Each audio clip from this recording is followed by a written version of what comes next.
पितृपक्ष यानी श्राद्ध की शुरुआत क्यों और कैसे हुई, आइए जानते हैं। मान्यता है कि महाभारत काल में राजा कर्ण प्रतिदिन गरीबों को स्वर्ण दान करते थे।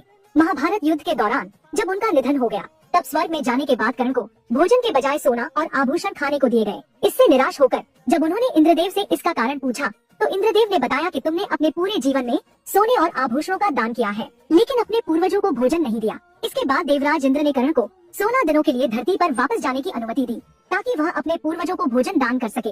मान्यता है कि इसी 16 दिनों की अवधि को पितृपक्ष के रूप में मनाने की शुरुआत हुई और तभी से यह परंपरा चली आ रही है। एक और मान्यता के मुताबिक श्राद्ध की शुरुआत महर्षि निमि ने की थी।